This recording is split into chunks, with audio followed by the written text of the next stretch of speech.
if you have recently gone onto the Razer forums, you would have seen this, which is redefault, which is a sort of a setup or a combination of setups made by this guy called Horia M, where he's saying like that he doesn't like the default setups, and then he said that, oh, I have fixed them or something like that, where he says that they are a lot better. So today we are going to put them to the test to see if they're actually better or if they're actually worse. And to do this, we're obviously going to play Automobilista 2, but we're going to be trying it in the, the Mercedes AMG GT3 Evo 2. And here's done a low aero setup for it. So let's take it out in Silverstone with the default setup, and let's see if it actually feels better. But obviously, as I said, first we're going to try the default setup to compare. Okay, so now we're here in around Silverstone in the AMG GT3 Evo. Obviously, the cars slide quite a bit because of these. Should have braked them, but obviously the cars brake quite a bit because of the physics, which will be changing for the next update, which will hopefully arrive in less than a month, but we'll have to see. I expect it to arrive in a month. But if we just go over these cars, I've always had the complaint of them feeling a bit light, but then also not really gripping up. I will show you on the next straight what I mean about my complaint. But so far, yeah, it feels like it always does. Like that, when I turn, it's like a bit, I think people have explained it before, it's like a yo-yo or pogo effect. This is just the first lap to get acclimatized with the car.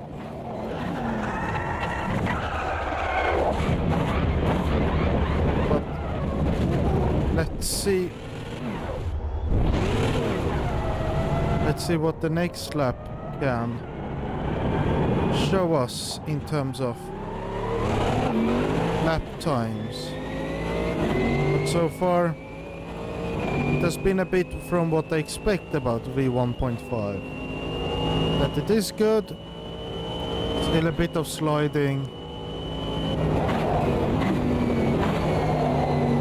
The cars do feel quite nice.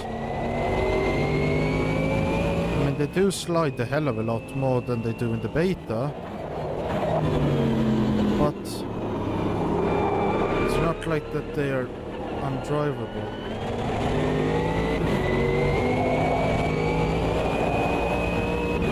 Okay, so now goes the actual lap. Okay, so wide again through there. So remember just all of these things that feels like I don't have enough grip. I'm gonna try and go on the throttle too early, because slides quite a bit.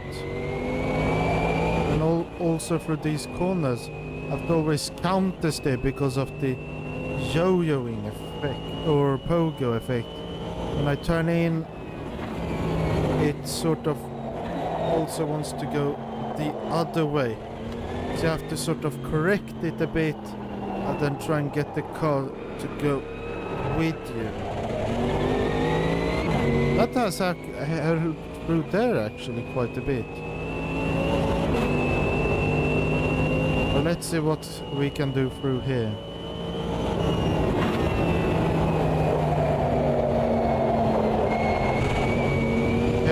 that worked quite well.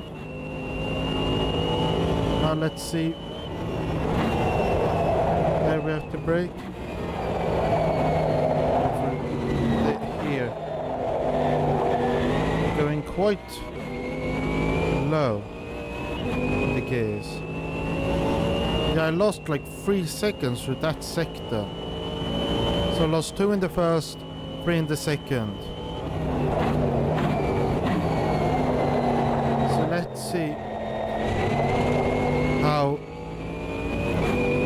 how much time I lose in this last sector.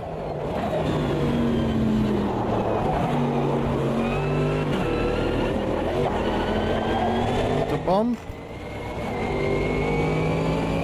but works quite well. So there, we did a 204.6, but the potential is at the 204.2. So now, let me bring up the setup and let's see what has changed, what will change. Okay, so now we're here in the setup. Let's see what this says. So the guy says bring the brake bias up to 68, 50, and then 15 through here for the rear. That's quite low. And then 0 and 1. Really low downforce. Then here he wants the pressures to go up to 0.65. And then 60, yes. Then here, let's check the suspension. 6 degrees, yes. 4 degree camber. Interesting. Then lowest. There, I thought so. Spring rate is 10, which I don't know. Wait, I'll have to change it to his units, it seems, to get the setup correct. Okay, so now we are back. So let's see. Spring rate is on a 6. It goes up to 10, which is interesting. Then that's weird. So these go up to 11, but then the slow bump and rebound go up to 23. So really stiff. That will be interesting to see in the telemetry. Camber goes to 2.9. Then this goes up, so quite a high rake. It seems spring rate goes up to 10. And then you have 23 again and 11.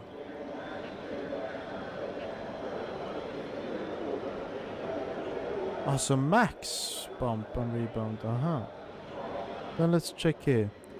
25, yeah, he has 53 liters, doesn't really matter. Radio opening to 60. Then they want engine braking at 10. Both of these at 1. Then yeah, like that. 3, 1, 3. Yeah, and then the ratio is the same. And here, he lowers the clutch. Then increases the preload to 255. Very interesting. Okay, so my telemetry is going. So let's see how the car feels when driving. Okay, yeah, the car feels a lot stiffer now. Okay, still prone to sliding.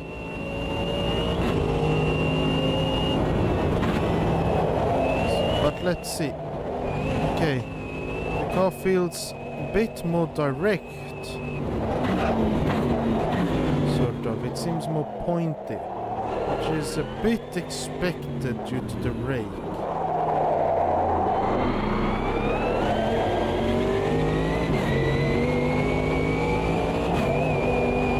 I don't fully remember the lap time I did, but we'll check in the telemetry. Well, let's see here. Okay, so that first sector actually went quite well, it seems. Only 1.4 off the optimal lap time.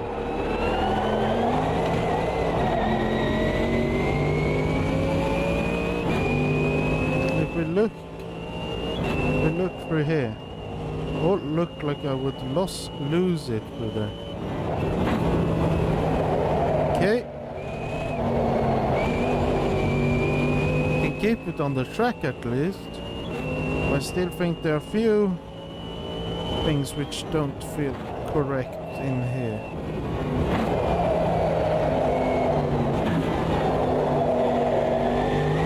Okay, so let us just go as quick as possible.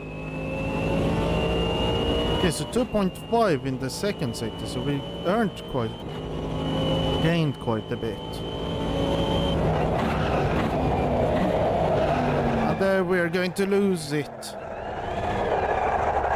And yeah, we lost it.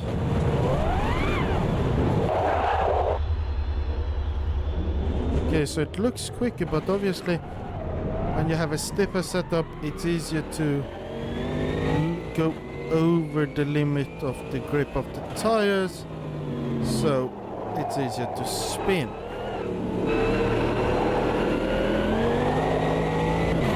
The car doesn't feel super responsive though. Feels responsive, but not super responsive. Feels like you just... Or yeah, I remember he said it like...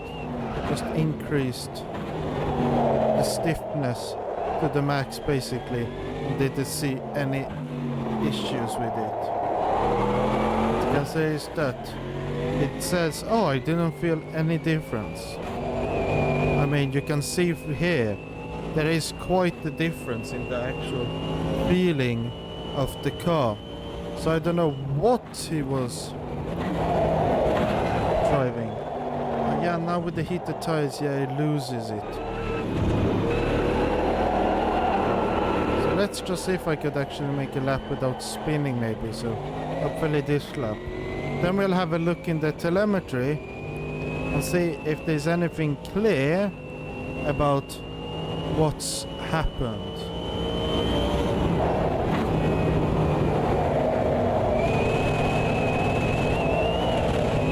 Oh, that was close.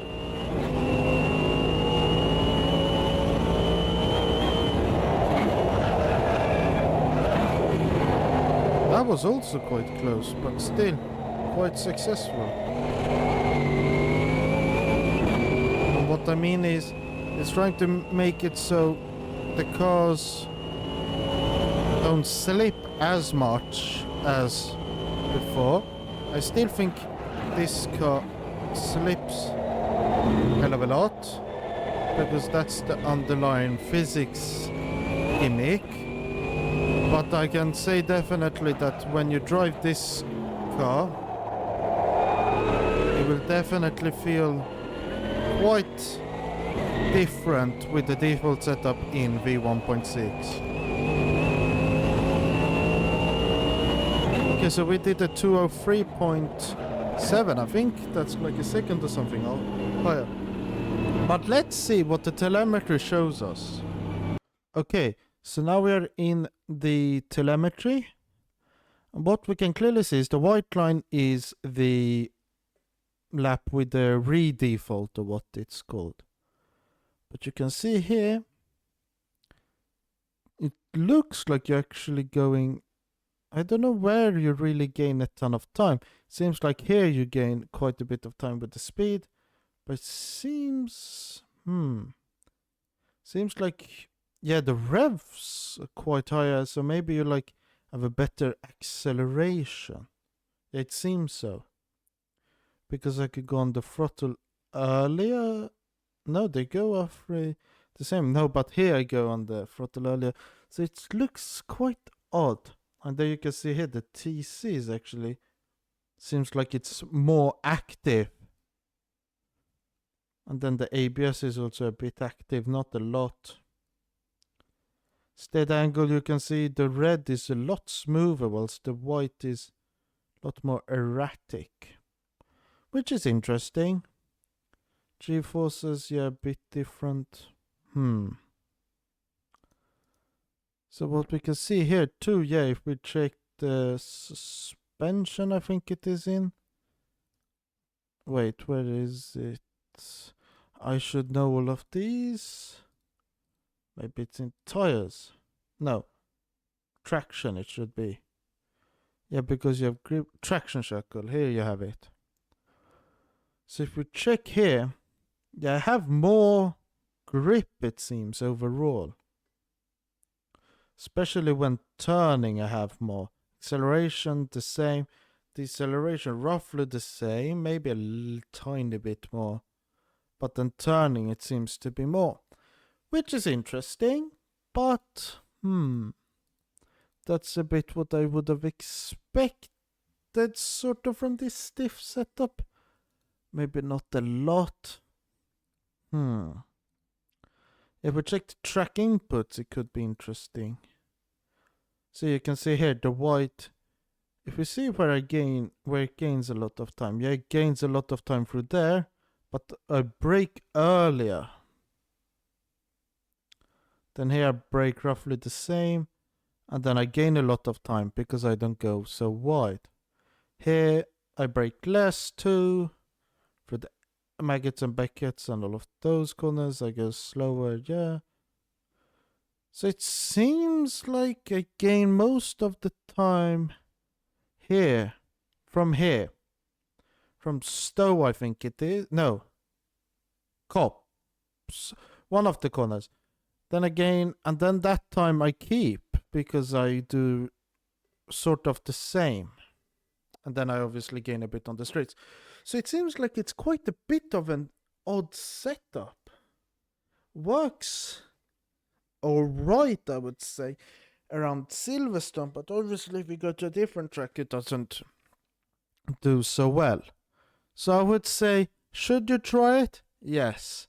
Are they good? That is the question. Maybe they make some make weird witchcraft to make the cars quicker magically, but then when you actually make a proper setup, they will actually be a lot quicker because it was less than a second. And then that was with a few mistakes, so maybe let's say a second. And then if I do like a proper setup, I remember if I change like cambers properly, I would gain like a second. And then if you do the pressures also, and then the downforce, maybe it takes a lot more time, but you will definitely gain a lot more than doing these hocus pocus things. So, final verdict, do they work? Yes. Are they good?